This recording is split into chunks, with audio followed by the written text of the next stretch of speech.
This podcast is for informational purposes only and is not an offer or solicitation of an offer to buy or sell securities. SNN Network, SNN Inc., and the Planet MicroCap Podcast and the representatives are not licensed brokers, broker-dealers, market makers, investment bankers, investment advisors, analysts, or underwriters. We do not recommend any companies discussed. We may buy and sell securities in any company mentioned and may profit in the event those securities rise in value. We recommend you consult with a professional investment advisor, broker, or legal counsel before purchasing or selling any securities referenced in this podcast.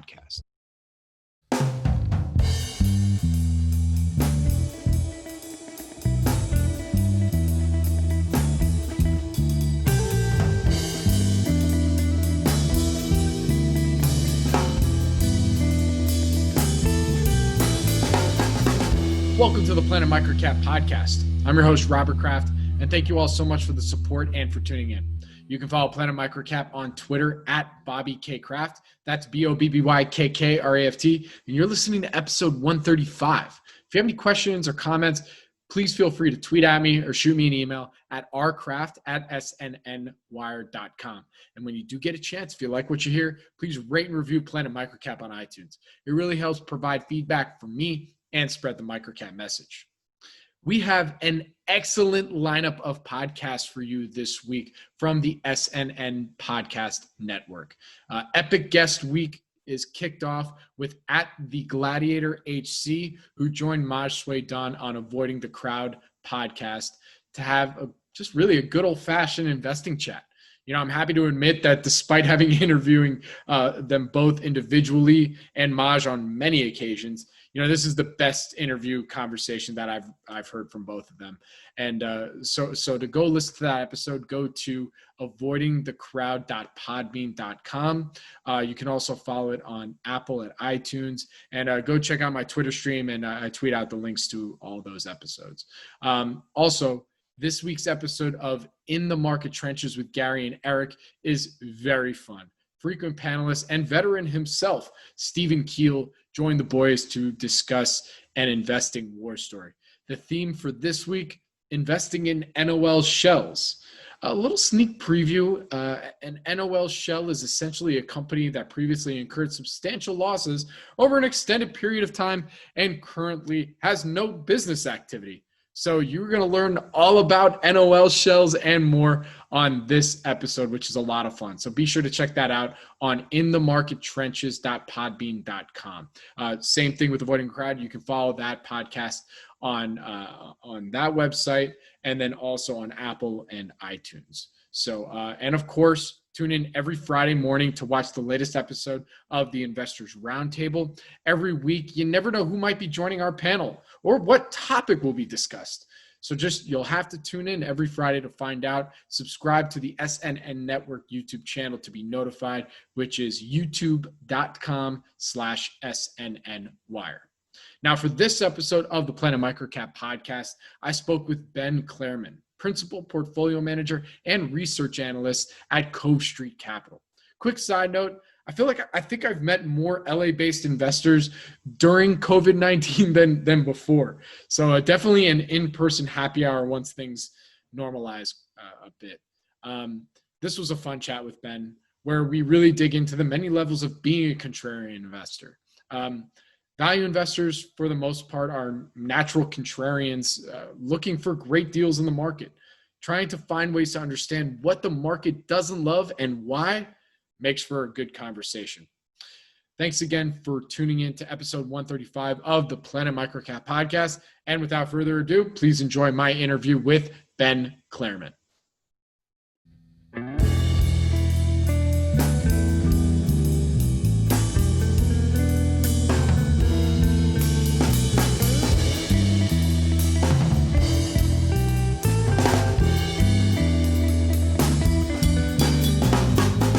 Welcome to the Planet MicroCap Podcast. I'm your host, Robert Kraft, and joining me right now is Ben Claremon. He is the Principal and Portfolio Manager at Cove Street Capital. Ben, thank you for joining me today. How you doing? Doing okay. Thanks for having me. As I said, all of us are surviving through this period and hoping that we'll hit the place where we can thrive in no time. That is for damn sure. We're all on that train, and we're going to get after it. But as a fellow Los Angelino, it looks like, it's getting a little better here, right? I think I just saw the first day in 3 weeks we're down. So Slowly but surely. Slowly but surely. That's right. All right. Let's start with your background. When and where did your passion for investing begin? Yeah, so I took a little bit of a circuitous route to investment management, which in a lot of ways I think is a good thing, because I did a bunch of different things, and had different experiences and exposures that hopefully will help me for the rest of my career. So I'm originally from Arizona. I went to the University of Pennsylvania Wharton School with the primary intention of working my family's real estate business. My family's in commercial real estate in the New York metro region. And, from 14 years old, I was working in the office. I thought this was my passion. I thought this was a path. I thought, I always liked the idea of finding either a unique property that people are that were just kind of underestimating, or, finding the right tenant for their building. I mean, there was always this hint of looking for asymmetries or looking for things that people are missing. And so this was before I even knew what value investing was. So I went to school for that and focused on real estate. And it's interesting. Real estate's it's a background that you wouldn't necessarily think is well suited or perfectly suited for investment management. But really, what you are as a landlord, you're assessing other people's businesses to figure out if they would work in your building. Right. It's like understanding their business, understanding how capitalized they are. Do they have other businesses? What's their experience level? Like so many of the things, like evaluating a tenant is not so different from evaluating a company or a management team. And so I did a lot of that. And then in addition to that, investing in properties and stuff like that, there was always this returns focus, like, well, what can we get for it? So there was a framework that I think works well for investment management. So to make a really long story short, the inspiration came from one of a guy I was living with, was working for a hedge fund, handed me a copy of Ben Graham's book, The Intelligent Investor. That was it. That was a spark. I mean, I know it's a little bit of a cliche, and I know that a lot of people have that story, but there was something about that book that spoke to me. Kind of as I said about my real estate background, I was a value investor before I knew what a value investor was, without really truly understanding what it would mean to leave the family business and to get a job on the buy side with no experience, I kind of just took a leap of faith.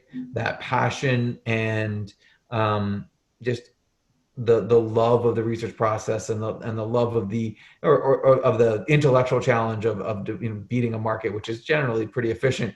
That was just so attractive to me that I made the jump, and I was lucky enough to get a job on the buy side.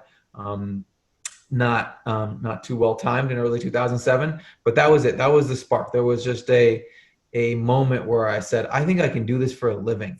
Well, hold on. What page from Intelligent Investor? There must have been a page, right? Come on. Let's get you on Twitter. Let's get that quote out there. I don't know if there was a page or anything. I just think it was the idea of that. Wow. I already do this, whether it's in my old baseball card trading days or whether it's in the real estate business. I'm already looking for undervalued assets, and just like I bring a calm demeanor, a certain conservatism, a long-term outlook, things that I think are really crucial to being a good value investor or investor in any scenario. And so I felt like I had a lot of the hardware and the wiring for it. And then it was this, hey, I could do this for a living, and I could look at companies all the time, and I could meet management teams, and, I could travel to see factories. And that's the coolest part of our job. I mean, sadly, you can't do any of that anymore, but in theory, that was the coolest part of our job. And the idea that someone would pay me to do that was like, wow, this is like magic potion, right? You could love what you do. You get paid to do it, and work in an environment where you're constantly learning, and that sounded to me, relative to working for my family, as a path that was almost just had to take it. I had to try to take that leap of faith and take it. No, it's so interesting. There's quite a few people on here that have, when I ask them that background question, they say, I was a value investor before I really knew what value investing was. It's like, as soon as they read One Up on Wall Street or, Intelligent Investor, Buffett's letters, that's when it's like, me, like you kind of, that spark goes off. It's pretty interesting, huh? I think that temperament's a big part of it. Obviously your parenting and your environment you grew up in has a huge impact on who you turn out to be. But I still believe that there's something like hardwired to some degree about, value investors. We're a quirky bunch, right? If you meet us, we're a lot of introverts within this group. I know a lot of value investors, especially in Southern California, and we're a quirky bunch, right? And that's, I think it's not enough to be a successful investor, but I do think to some degree there are some traits, whether that's, being conservative, as I mentioned, or being, kind of like being able to, and being a contrarian, right? Most people don't have the ability to stand out from the crowd. Like they feel physical pain when they're standing out from the crowd. When, value investor, to be a good value investor, you have to be able to be a contrarian, and you have to be very comfortable being a contrarian. You have to look for areas to be a contrarian. And so these are things that obviously nature and nurture both contribute to. But I do think that from a very early age, like I was looking for things that other people, like when the tide's going one way, I was willing to go the other way. And that's been, and that's why, Ben Graham's book and this profession spoke to me to such a large degree. Well, it's an interesting part of that. And this is something that, when I talk to family members, when they ask me what I do, or, when I say what value investing is, and I say very similar things in that, generally speaking, it's very easy to explain it as like, well, try and think like a contrarian. Try and think about things that are, maybe really hot right now, what's not so loved. And sometimes that bit, understanding how to think like a contrarian, is really difficult. It's very difficult sometimes to think about, okay, think opposite of what's hot right now. Like that's something that you have to really learn and teach yourself. Well, it all goes down to behavioral biases, right? And so right. You think about, there's something called the confirmation bias, where everything when you believe something, whatever it is, and you see, you seek information, and everything, all the information you see only confirms that. And so it is physically painful to look to challenge your own beliefs and to say, no, I need to look for disconfirming information. And this really specifically speaks to when you're looking at a security, right? Especially as we're a long only firm, we're not long short, so we're only looking for things that are going to go up in theory. So there's, once you're excited about an idea and it fits all of your criteria of business value and people, there's another bias, it's the endowment effect. Like you kind of own it and you feel this like, well, yeah. And there's a sunk cost fallacy where like, well, I also, look, I've done all this work. I've, and like, why, and if I've done all this work, then it should be in the portfolio. Right. And then you own it more and you're more likely to defend it. Right. And so it's really hard to look at one of your own ideas and be like, well, what's the contrarian side of this? What's the other, what am I missing? Let's find disconfirming evidence. And so it's not, there's multiple levels to being contrarian. I think in an investment, one, it's looking at things that other people aren't willing to look at, whether it's for structural reasons or for, just some kind of like, it's not hot or it's unloved, those kind of things. And then within your own process, you need to be a contrarian because you need to be able to put the hat on, some days you're the long analyst and some days you're the short analyst. And I think to be a good and consistent investor, you have to be able to look at both sides of any investment. And so, there's this, I think that's where it comes down to temperament, and it comes down to, a mental flexibility that doesn't come naturally to people. And I'll give you a little anecdote is that I've got, and we can get into our process, but our process has the contrarian aspect to it where we have two longs and one short on every idea. So we have a devil's advocate baked into our process. And I've had some friends talk to me about like, well, I love that idea, how can we build that into our process? And I was like, okay, do you have any of that in there now? Do you have a person whose job it is to criticize his or her colleagues and the people? And my friends were like, well, no, we don't have that. Well, good luck, right? It takes years to build up, right? Yeah. Because, just think about your normal job. Like, let's say you're not in the investment management industry. Let's say, you work for an IT firm. Like, how often are you criticizing your people's ideas and saying they're stupid and saying that you should do the complete opposite, right? Like it's just not part of the culture and it's not part of the process. So, we build that in intentionally, but as I say, like to do it consistently and to do it well and to have people not have their egos hurt, for people to embrace the process, it takes a while and you have to build it over time. Absolutely. And so that's, it's an evolution and no process is ever perfect, but we're 9 years into trying to perfect that. No, I like that. That might be the title for the show. This episode is the multi-levels of being a contrarian investor. Yeah, I like that. I like that. That's a good ring right there. So Ben, one quick follow-up before we get into your process and strategy a little bit later. You mentioned that the fund is a more long-only strategy, and this is something that I brought up a little bit on the show, and that's been talked about. How most investors on here do a lot of due diligence on many different ideas and go down the road and spend a ton of time and doing it. And, some of those investors have a short strategy as well. So that even if they're looking at a company that may not totally fit their criteria, but might be a good short, they have that embedded in like, okay, we'll short this. How have you been able to get to the point where you're like, okay, I'm okay with doing all of this groundwork for an idea that I might not necessarily end up taking a position in? How did you get to that process or to that point? That's a good question. And it's definitely an evolution. So let me describe how I think about investment management and how I think about time allocation. So I do think that time management is one of the, top 3 most important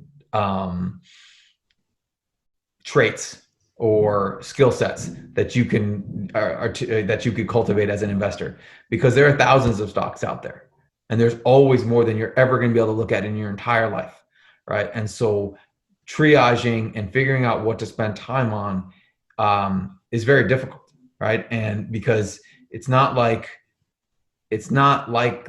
anybody rings a bell, interesting, and these other things are not interesting, right? Like you have to do a fair amount of work to even get there.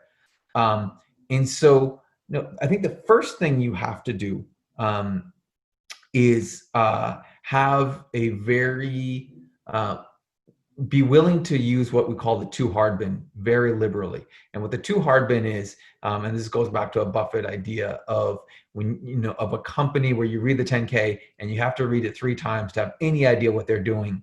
Right? It's so complex and it just seems like, it probably looks cheap, but it's so complex that you're not even sure how they're making money, or you're not sure, what the business model is. If it's that difficult, put it in the too hard bin. And the too hard bin it becomes a list of companies that's just, it's not worth your time. Right? And so I think that's one thing you have to do. The second thing you have to do is you have to be willing to cut your process off when it gets to, don't go through the entire process to figure out that this isn't something you want to own. So first of all, you have to have some kind of thought of like, this is a kind of stock that I would like to own. In my mind, and I'm speaking for most of Cove Street, because we have I think we can talk about this, but we have a paradigm where we invest in both Buffetts and Grahams, with a Buffett being a compounder with a moat that's getting more valuable every day, and a Graham stock being more of a cheap, okay to decent business that will benefit from mean reversion. In my evolution, I've started to focus more on Buffett stocks, just because I sleep better at night with businesses that I know are getting more valuable every day. So, if you get to whatever, you're 3 days into a research process and you don't think that this fits with what this thought of what a Buffett stock is in your mind, you got to be willing to cut it short. Right. And realize that, and to get into your question a little bit, you're still building intellectual capital, right? You've read the K, you started a model, you've talked to management potentially, and you have notes on that, and it's in, it'll be in your files forever. And the other thing is, maybe there's something about this particular business, whether the way it's run or it's, where its plants are or the management team, that is not interesting to you. But what if the industry is really interesting? And so we see that a fair amount, whereas we're doing work on one company and there's something about it, whether it's the balance sheet, for example, like, well, I love this business, but it's 5 times levered, and we're not really comfortable with that. Or industry structure looks great, but this management team clearly, is stealing from you. And so, and then you look and say, well, who do they compete with?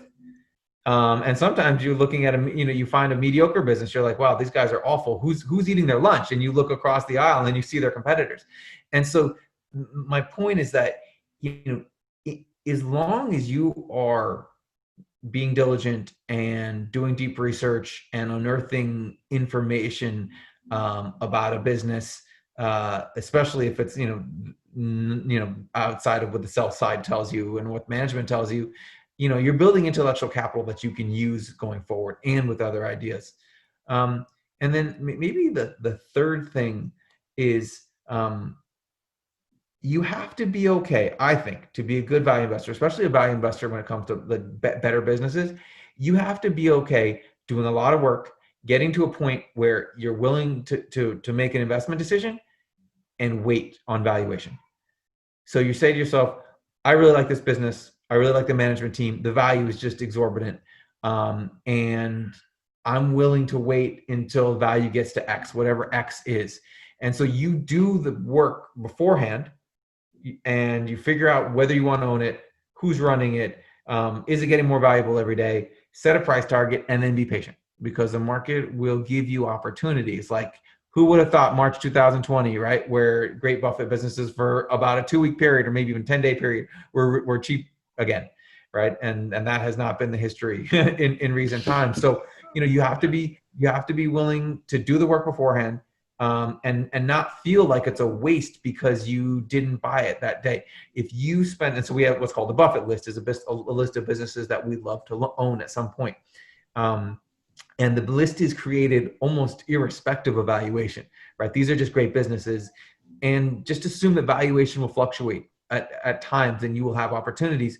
And so if you've done that work, and you have a list of, 10 or 12 companies that you'd love to own, that you are, 3 or 4 days from making an investment decision on, when you hit a market environment like we had in March, you can just pounce on it. And so I see that, as opposed to like, I see that as like a waste. I think that is like one of the most productive uses of your time. I agree. That you can actually that you could actually spend. I couldn't agree more. I really could. I mean, and I think the 3 points that you made just now about why it's still important to do the work. I mean, you're just, even if you haven't been doing it for years, actually, more importantly, if you haven't been doing it for years, it's good to be doing that, because it's going to help you develop that thesis that you've been, everyone's telling you and listening to on this podcast, like, oh, it takes a long time. Like, no, go look at some dogs. It's important to. Because now you'll be able to tell, just the crap from, especially in microcaps, be able to tell the crap from, oh, this is actually a real business.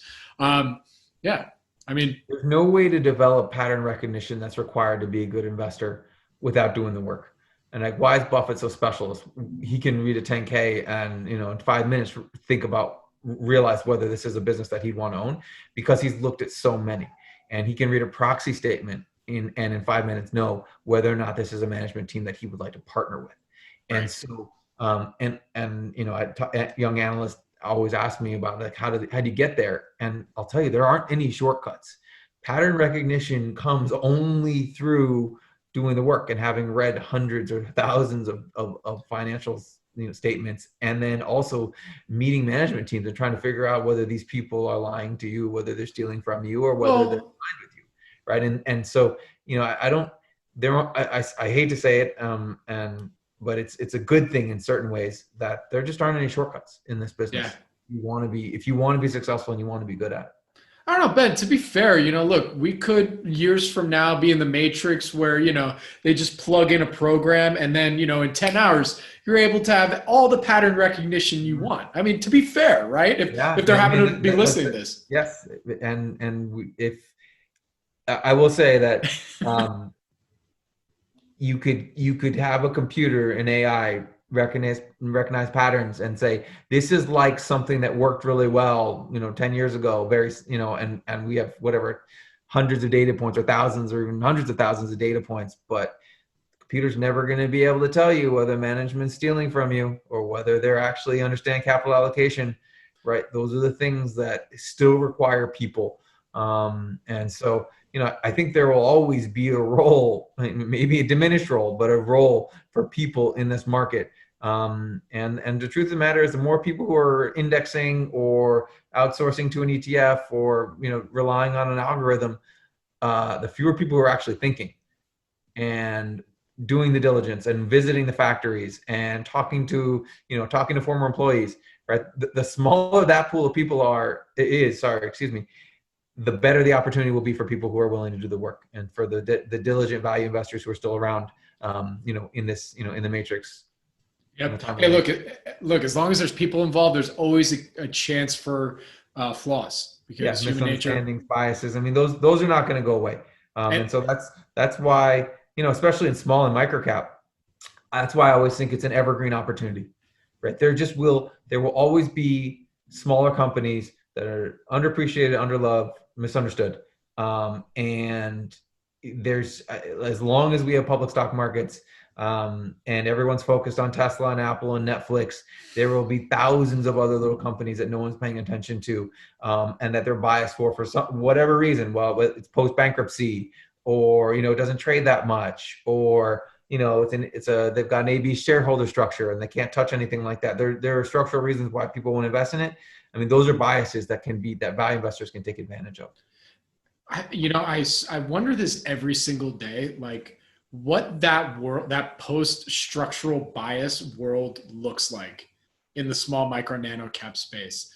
It's fascinating to think about, because I'm really curious, like what would happen if like the next generation of investors comes in and like, what? Who cares? It's illiquid. I don't care. Or, post banks, whatever, like actually they don't care about that because they're just looking at the underlying businesses.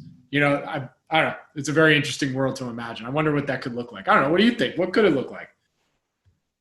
I know I'm asking you some esoteric questions. We're going esoteric today on the show. I go the other way. I think there are institutional reasons why people focus less on smaller companies, especially as all of the money kind of in the industry funnels up to the largest funds, right? And, or private equity, right? All the money's going there. There's fewer and fewer smaller investors out there who are willing to cap their assets, and especially in microcap. Like if you're a microcap strategy, you probably at 200 million is probably your cap.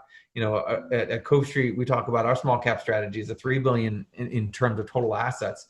That would be that we could even run our strategy if at that size. And so I as I see it, people the bigger just getting bigger. A lot of people are indexing. It just seems like fewer and fewer people are focusing on this world. So I think, people always ask about like, well, why Buffett talks about how he could, outpace the market by hundreds of basis points every year if he was running money, if he there's no comparison to what Buffett was doing in the 1960s, right? There just are nowhere near as many inefficiencies, right? And it's not just but running a small amount of capital, there still is the opportunity, I think, to outperform. You just have to be willing. You have to be patient. You have to be willing to accept the liquidity. You have to do a lot of diligence on management, because with smaller companies, you have to be really, really careful, I think, with who you're partnering with, because small decisions are much more impactful than they are, for a larger company. But yeah, absolutely. Our firm goal is to be the last value investor standing in small and micro.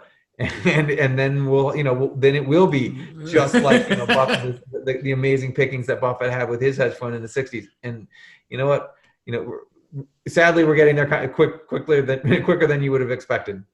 Yeah. All right. Well, let's get back to the Cove Street story. So, we went off on a tangent. That was a good tangent. Hey, we could go tangents all day. Let's do it. But let's get back to the Cove Street story. You got your first job on the buy side, filling that gap from there to then founding Cove Street. And I'm going to merge my next question with this is, once founding it, what was the investing philosophy and strategy that you wanted to implement with Cove Street? So I got my first job on the buy side in 2007. As most people will remember, that was, kind of the beginnings of the financial crisis that really culminated in March of 2009. So it was a very difficult environment to raise money for a new fund like the one I was working for. And so when that fund wound down because it was impossible to raise assets, I kind of looked around and I said, I have a passion for this. I have a little bit of experience. What I really need is more of a background in accounting, in strategy, corporate finance. Because those had been classes that I had taken in undergraduate business school, but it just hadn't been my focus. Real estate was really my focus then. So I ended up going to business school at UCLA, and that got me out to the West Coast. And so it was 2011. I was graduating. The job market for investment management wasn't probably a lot better than it is today. But it was probably a step up from 2009, but it wasn't that much better in 2011 versus 2009. It's a story that I don't know if very few people can replicate, but I had started an investment blog called The Inoculated Investor in 2009. I was the guy, there was one or two of us out there, but I was the guy who went to the Berkshire meeting, took notes, and posted my notes on the blog. This was the days before there was Yahoo streaming. This was the day before there was Cap IQ transcripts. To know what Buffett and Munger said, you had to be there. And so there was a small window, 4 or 5 years, maybe even 6 years, where you could have almost like proprietary content that no one else would have because no one else was silly enough to sit there for 7 hours taking notes. And so that was my claim to fame, and that was the blog's claim to fame. And I met a lot of interesting people that way. And it was, for business in business school is a really good way to network and keep my name out there, because business schools all encompassing in a lot of ways. And so it's really hard to continue to do research, and it's really hard to balance everything while you're going through that process. So the blog was a great way for me to keep focused and involved in value investing. And then Jeff Bronchick, our founder at Cove Street, was starting a new firm in 2011. And someone who knew my blog, but I'd never met, actually recommended me to Jeff. He said, I haven't met this guy, but you have to meet anyone who's crazy enough to sit there and take notes for 7 hours. And I met Jeff, and he had decided to hire someone else, and he changed his mind when he met me. And so that was 9 years ago. And so Cove Street has been in business for 9 years. Long-term value for investors, do a lot of work. We can talk about the philosophy, but it's really think long-term, be willing to act, when you see the opportunities, and concentrate in your best ideas. It's nothing about the process has changed. I'll give Jeff a lot of credit. It's evolved, right? But that's very different. Processes should always evolve and get better. You should recognize additional biases, and you should add aspects of your process to mitigate those biases. But the foundation hasn't changed. We come to work every day, focused on doing deep diligence, focused on partnering with people who, we can trust, for figuring out what our contrarian investment premise is, so that getting back to that, being willing to be a contrarian, I think. And then one other thing is finding as many outlets as you can to get information that is outside of what, is in the Wall Street sphere. And I'm obviously not talking about non-public information. What I'm talking about is, talking to former employees, going to industry trade shows, just finding chatter and talking to people who, are in the industry or understand the business, but don't talk to sell-side analysts, and they don't, no one hears their thoughts or opinions, and you get a better, I think we always say the best thing you could ever do is sit at the cafeteria at the lunch table, lunch table at the cafeteria at the company, right? Because you'd hear what people were talking about, but you're never going to get that close. But you can get close by talking to formers, by talking to industry experts, by visiting the company. You can get, and walking the plants, you can get a sense of who these people are. What does the business look like? And do a lot of work, and then be willing to wait, when until value matches up, right? So find business and people that you really like, and then wait for value. That's really the core of what we've always done, and 9 years in, not a lot's changed. That's awesome. Hey, you stick to your guns. You stick to what works, and you deviate a little bit based on the time period, right? That's more or less it. Yeah, we try to be mentally flexible. I'll tell you that low interest rates and multiple expansion in the businesses we want to own has made it very challenging to own a portfolio of companies that fit all of our criteria. Now, one of the benefits of being concentrated is that you just don't need that many new ideas. So I'll just give you an example. So in our small cap strategy, it's 30 to 39 names. So that's pretty concentrated, especially when you're comparing to the Russell 2000, which has thousands of stocks. So we're always going to look very different from an index, and that is by design. We build our portfolios with an index agnostic perspective. So 30 to 39 names in small cap in the strategy that I co-manage, our small cap plus strategy, which is basically our SMID strategy. It's 20 to 29 names. So we concentrate on our best ideas. And my point is that you don't need that many new ideas every year. So if you're investing in Buffett stocks that are getting more valuable every day, and you're holding on to, most of them for 3 to 5 years, you don't have a lot of turnover. And so even when something gets bought out, or there's an idea that doesn't really work anymore for some reason, whether there's been a change of capital allocation, or there's been a change in the industry, or you were just wrong in your investment premise, you only need a couple new ideas a year. So that's, in terms of like, people ask all the time, how are you operating in an environment where low interest rates, and in addition to the US being the only place anyone's willing to invest, apparently, as that drives up multiples, how do you continue to find ideas? And it's really about being contrarian, willing to look in other places where other people aren't, having worked on a bunch of businesses that are on your Buffett list, that just whatever the market hands you at certain times. But then it's about being concentrated, and as opposed to owning 50 names, we'll just own 25 at twice the position size. And so that's, I don't envy anyone who has to own 100 stocks, right? Because I don't think there are 100 great ideas out there at all times, right? I'd rather focus on 20 to 29 really good businesses that are getting more valuable every day.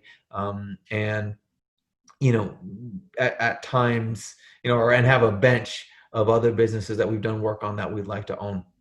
And that's for value investors, given the massive underperformance of value versus growth over the last decade. That's about all you can do. Wait for some kind of mean reversion. Wait for the sun to shine on value investors again, because it will happen.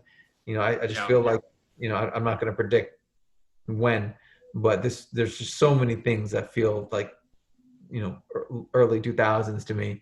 When you see the IPO market this hot, when you see SPACs coming every day, raising billions of dollars, like they're just, I don't know. I don't want to be. I never want to be in the position of predicting that what's going to happen or when it's going to happen. But it sure feels like there's a speculative fervor out there that is similar to what we saw, early 2000s with the tech boom and tech bust. Yeah, no, absolutely. Look, if you follow Toby Carlisle at all on Twitter, he'll be the first to tell you, and you'll see he's been really at the forefront and letting everybody know that and showing the data. So yeah, well, to be fair, Toby's talking his own book though. Love Toby, but he's talking his own book. Look, I email with Toby weekly, and we just lament over the fact that the value's gotten crushed relative to growth, and that there needs to be some mean reversion, and whatever Cliff Asness is out there saying that stocks are like, it was like the disparity between growth and value is at like a 97th or 99th percentile. It's wild out there, the spread, and so people are always asking us, how does that change your framework at all? Does that change your process? And the answer is absolutely not, right? We're not going to lower our return thresholds. We're not going to invest in different businesses. We're going to stick to what has always worked, which is a disciplined process that has a margin of safety focus, and a patience, right? Yeah. Because just like I said, nobody last November would have predicted March, right? There could be another March anytime soon, right? And you need to be in position to put your capital to work, and frankly, sell anything in your portfolio that you don't think is going to be there for 5 years, and buy something that you think will be there for 5 years. Absolutely. I mean, this actually, I was going to ask you this a little bit later, but I might as well ask now. And I'm already going to kind of guess your answer based on everything you said thus far. But I mean, how has been your investing mentality? How has that been during this since March? I don't think I'm going to assume your strategy didn't alter at all, but the mentality change. Did you have to make some kind of adjustment based on what was happening? What was your thought process there? Yeah, I mean, we're still going through it. I mean, how's it still going? Who knows if it's over? But if you go back to the late March, early April timeframe, there was a lot of information coming at you really fast. There was a lot of uncertainty about the severity of the virus. There was clearly, as there still is, a lot of uncertainty around the longevity of its impact. And so our sense is we had to establish within our process a framework for evaluating the next, whatever, call it 3 to 5 years. And so in order to mitigate a bunch of conversations about how long this was going to last or how impactful it was going to be, right? I joke that everyone in March and April, and even now, was an epidemiologist. Even if you have no background in it, you had to be to some degree. But to mitigate a bunch of unproductive conversations about trying to predict the next 3 years, we established this framework that said, all right, let's assume that 2020 is basically canceled for our companies. 2021 is a partial recovery. 2022 is a full recovery. So it's basically relative to 2019. So it's a 3-year recovery. Let's just use that as our baseline. We didn't know a whole lot, and we still don't know a whole lot, but that seemed like a conservative framework from which to approach the markets at that point. And so that's what we did, and we employed that framework. And so anything that was trading at a material discount to intrinsic value, even based on a 3-year recovery situation, was a candidate for investment. Assuming we'd done the work. I mean, there's all the other things that have been going on, but that's a framework that wouldn't necessarily have existed outside of COVID, right? That was just we need to do something, right, to make sure that we're not spending hours discussing, whether it's going to be 2023 or 2025, or we're going to get a V-shaped recovery, right? Those things were unknowable, right? And so you can only look at a probability weighted distribution of like, okay, so, there's X percent probability of a V-shaped recovery. There's an X percentage chance of there never being a recovery, and then everything else is in between. And so we took 3 years as a conservative, but probably within probably within the meat of the distribution, right? That would fit within there. So that was how we mentally pivoted to attack the opportunities we saw. And we're contrarians, right? I mean, so that was the other thing, is that this is an opportunity in an environment that we've been waiting for. Now, clearly, the devastation that this has caused in terms of people's lives, whether that meaning people passing or losing their jobs, that's not that. We certainly weren't waiting for that. No, of course not. That wasn't what we're talking about. But in an environment where people were uncertain and they were indiscriminately selling things, that is the environment where we get excited.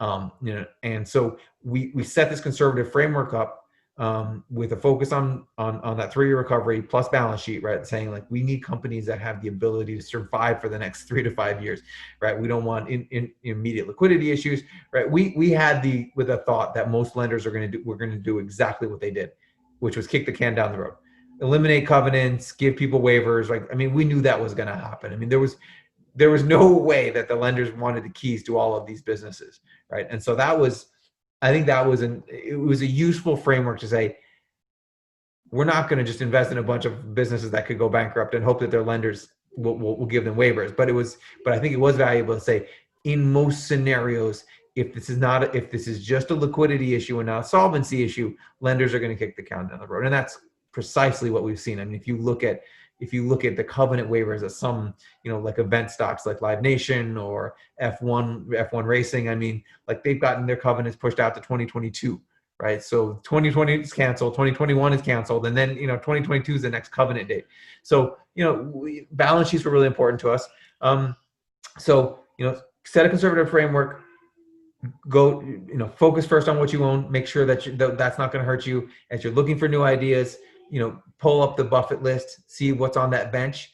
And then what we didn't do, and I think this is instructive, is we didn't spend time, and this was conscious, on a bunch of businesses that we hadn't really worked on before, right? So focus on what you own, so that because what you don't own can't hurt you, right? So since we're margin of safeties, downside focused investors, right? First rule is don't lose money. Second rule is don't forget the first rule.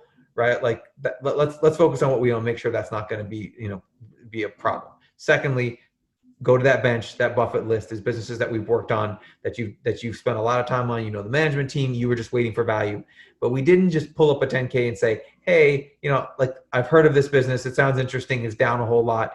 I don't think in an environment like March or April, it's productive to just start brand new research. If, assuming that you do months of diligence on a company in general before you buy it, I just don't think it's productive, because you're not going to get access to management in this environment. You're never going to get to go visit their factories. You're not going to get to go to trade shows, all of the things that really that we do to try to distinguish ourselves on a research basis weren't available to us. So, I think that was getting to time management, which we talked about in the past, was like, let's, this is all within our existing process, but let's just focus on the things that we have been in our circle or sphere. So if this is our circle of intellectual capital at the firm, which you hope grows over time, let's stay within things that we're in there. And so again, since we run concentrated portfolios, you don't need that many new ideas. And so I think we aggressively put money to work, and you never do it fast enough, and you never call bottoms, and there are things that you miss, right? And that's always going to be the case. You have to be, I tell young investors all the time, you have to be okay with having missed something, right? Because as a diligent, judicious investor, you should be passing on most things. There aren't. If you're looking at 10 ideas, like the chances that all of them are going to be good are basically zero. You should be passing on 9 out of 10 ideas. Look, you're the perfect person to ask this as the Buffett historian. I don't know. I don't want to say that, because there are people who I know who know way more about Berkshire than I do. All right. As the original transcript writer, yes, of before the live streaming, can you explain to young investors right now why Buffett was sitting on the sidelines during that time period? Because I feel like you might have a good answer for this, and I think it's also very important for those who are now new traders to go. I think that's a good thing to discuss. So I'm going to say something that's slightly heretical, and it's not meant to denigrate Buffett at all. I think it's possible that this was an out of sample event for even him and Munger. I mean, Munger's close to have been investing during the 1918 pandemic. He's not quite that old, but this was out of sample for them. They'd never seen anything like this, and so. I think one issue was that they weren't sure how to handicap the future. And Buffett talked a lot at the meeting about bet on America and all those things, and it's all we've always bounced back. And I'm sure that was part of his thinking. But I think anybody who tells you that they weren't frozen for at least a few minutes during that time is lying to you, right? Number one, And now given what the market's done, it's really hard to remember all this. But number one, right, stocks were getting punished at a huge clip. Two, right, there was the question of what is going to be the impact on the economy, cash flow, stocks, like all the, and for how long. And third, unlike anything else we've ever experienced, there was the personal threat. Like, wow, could this happen to me? Could this happen to my parents? Like, how bad is this going to be? Like, I'm completely willing to say that there were moments where I was just like frozen, right? Like there was too much coming at you. You didn't know. And I think that happened to everybody. So to some degree, I think, maybe for a few minutes, there was a little bit of hesitation there. I think the other thing that happened is that so if you think about what Buffett was really, where they really took advantage in 2008 and 2009 was providing capital to large institutions that needed it, whether that was Goldman Sachs, I think they did GE, right? Like these were large companies that have been around for hundreds of years that just needed capital for a certain reason, and Buffett got incredible terms on it, right? No one was in position to do that then, right? And so, like, I don't even think they were. I don't think anybody knew whether they should be calling Berkshire, right? So it happened so quickly and so abruptly that there wasn't this, like, in 2009 there was this rolling, like, okay, it starts with Merrill and then Lehman, and then there was this crescendo after that. But there was this period of time where, you had a little bit of like forewarning in some ways. This didn't have that. So I think to some degree, no one was going to sell their business to Buffett in March, right? Like they're looking for whales. So he wants to put whatever, $20 billion or $30 billion to work. No one's going to sell at the bottom of March. And then I also think that no one really knew how much capital they were going to need. And so there wasn't that first call to Berkshire, like, okay, hey, we need to do a convert, at 10% interest rate. And, it's, struck right, at the bottom, right? Like that's what you want. And I don't think they were getting that call. So I think to answer your question more specifically, I think there was obviously potentially some personal like hesitation about what you should be investing in. And then secondly, there wasn't enough time during that period for Berkshire to get the call they usually get. Absolutely. All right. I think that's a good place to, because I there's a couple more topics I want to get to before we, I let you go for the day. But definitely go listen. I think you've talked about this a little bit too on some of your blog, on some of your posts as well. So I invite everybody to go on to Cove Street website, check it out.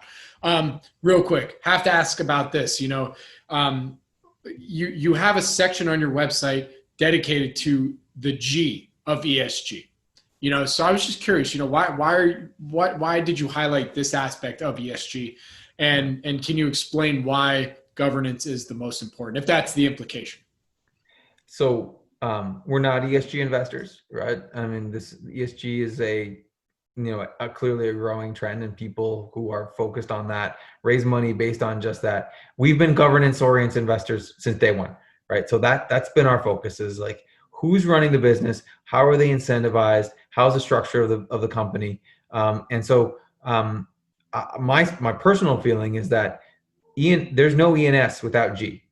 Governance is you're not going to think about the environment, or you're not going to think about social sustainability if you don't have the right people at the top. So our framework is let's start with corporate governance and make sure that you have people who are aligned with shareholders, who are incented to do the things that create value for the shareholders and the rest of their stakeholders, that process. So why is it so important? That process is long and arduous and at times confusing and contradictory, but it's a process that we feel like we have to go through, because if you're going to partner with someone for a 3 to 5 year period, or ideally forever, right, with some of these Buffett businesses, you really want to understand the people that you're partnering with. The reason we highlight it is not to put it in a marketing deck and say, well, look, we're ESG investors. That's not our primary focus, but we are focused on corporate governance, and it's been, it's basically in the DNA of this firm. So if you look at how that manifests itself, one, in our process, there's a lot of diligence around management. It's, it starts with a proxy statement, but then it goes to former employees. It goes to, scrutinizing M&A, capital allocation, looking at how returns have trended over time. I mean, for any of your listeners who are interested, I teach a class at UCLA on corporate governance. UCLA has an undergraduate value investing program, and I teach a class on corporate governance. The main focuses there are assessing management and understanding the proxy statement.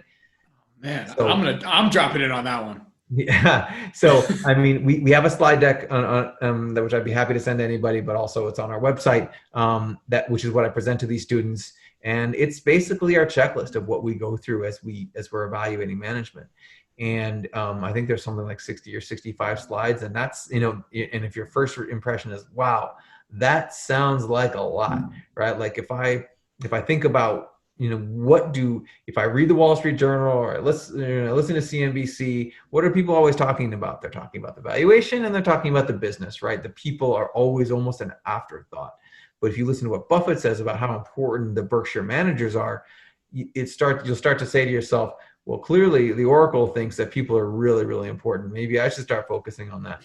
And I'm sorry if anybody's heard the story before in other venues where I've talked about it, but but I do think it's really important is that, so there's a slide that I have, and it's a picture of an ostrich with its head in the sand.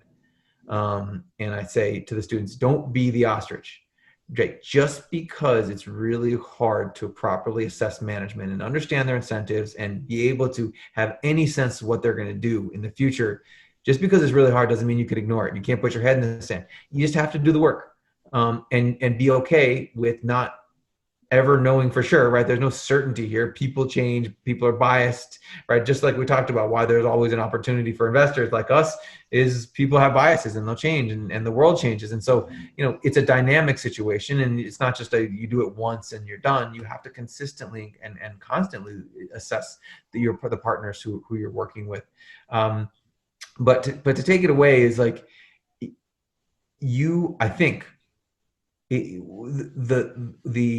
the outcome of focusing so much on people and having a diligent process and a deep process of evaluating management is that you avoid mistakes, right? That's what we're trying to do, right?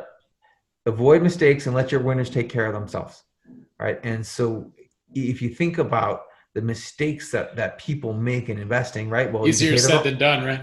Yeah, you can pay the wrong price, right? That you can control to some degree, but you can pay the wrong price.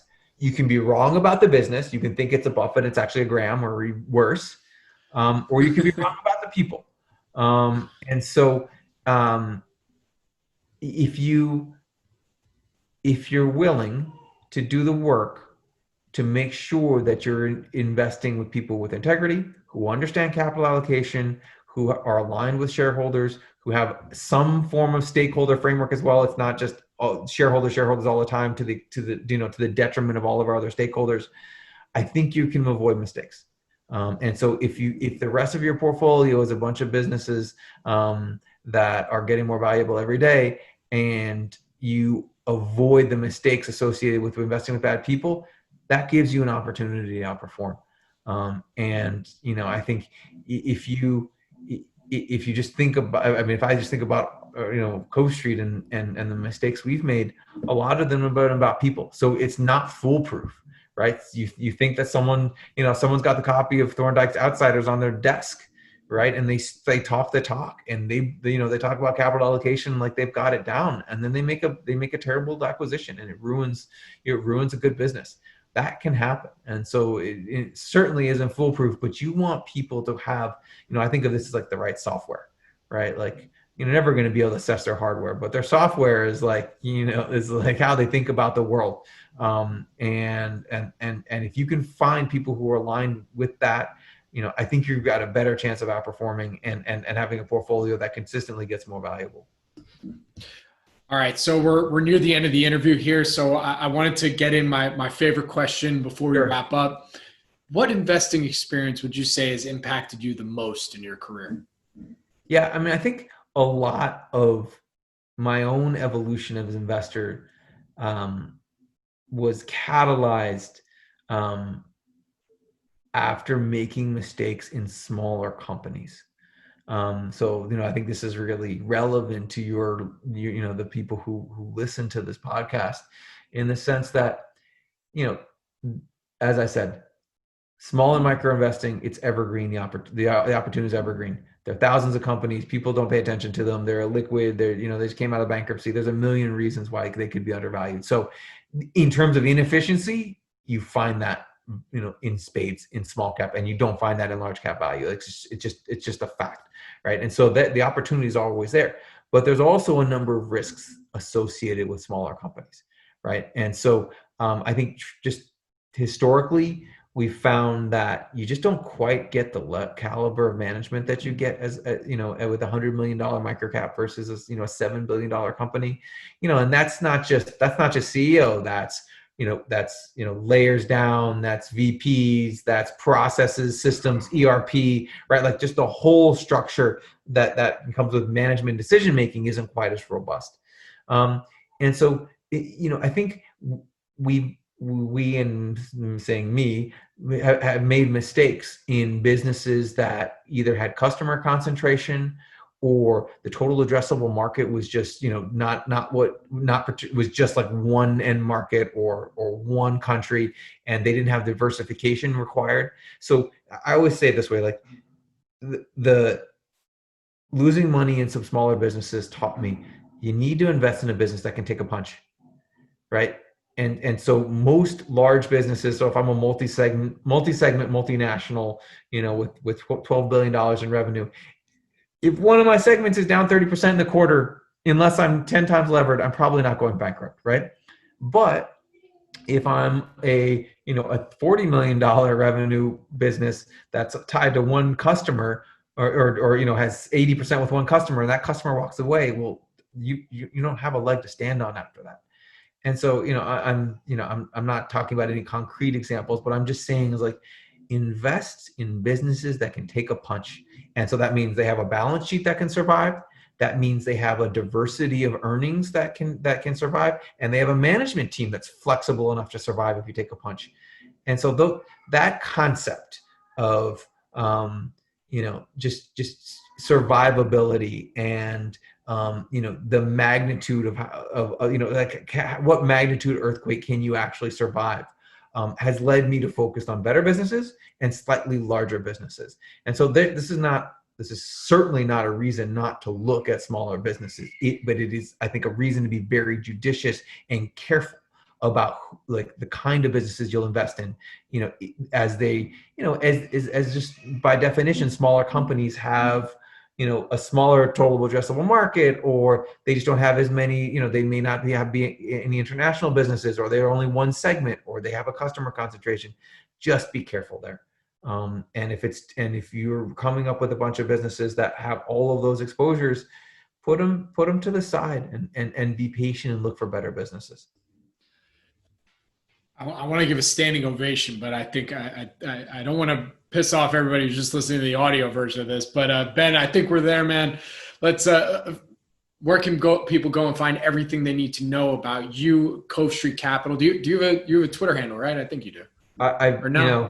Toby made fun of me because after I did my interview with Toby, I tweeted for the first time in 5 years, and he's like, "Wow, pretty active there." Twitter's not my thing, but covestreetcapital.com. We have a thought section on our blog. We're pretty active there. I've done a number of podcasts, so you can hear more about how Cove Street thinks about the world. We're pretty out there. We're an open book in a lot of ways, and I think we in an industry where there's, especially the New York hedge fund crew, which is just so secretive about what they do and how they think and what they own. Like, I mean, look, that's a different world. I mean, we're long only. You can see what we own all the time. You can, we're pretty transparent about our stocks. We're willing to post on our blog about our stocks. We're willing to talk to you about like how we approach business value and people. And so, we like, for potential partners, and clients and existing clients to know what we're thinking and to understand the frameworks we're using. So you'll see, if you go to our website, a lot of information, in our FAQ section, for example, you can get a list of the like really good questions we've gotten from potential clients and consultants, right? So like we're pretty open and transparent, and we like to share our kind of quirky culture with as many people who will take it. So covestreetcapital.com, you'll find a lot from me and a lot of my colleagues as well. Awesome. Ben, it was an absolute pleasure, man. I'm so stoked that you took the time to talk with me today. And I look forward to seeing you maybe on the Investors Roundtable soon. Yeah, you're the man, dude. I really appreciate it. Appreciate it. Thanks for the time. I'd love to do it again and look forward to the day where you and I can actually hang out in person. I mean, I can't tell you how many new LA investors I've met during time of COVID. It's insane. And I didn't even know. We'll all get together and have lunch together at some point. Oh, that would be fun. That would be really fun. All right, brother. Take care. Thanks. Stay safe. You too. Yeah, no, we don't own any of the stocks that we discussed today. This podcast is for informational purposes only and is not an offer or solicitation of an offer to buy or sell securities. SNN Network, SNN Inc., and the Planet MicroCap Podcast and the representatives are not licensed brokers, broker-dealers, market makers, investment bankers, investment advisors, analysts, or underwriters. We do not recommend any companies discussed. We may buy and sell securities in any company mentioned and may profit in the event those securities rise in value. We recommend you consult with a professional investment advisor, broker, or legal counsel before purchasing or selling any securities referenced in this podcast.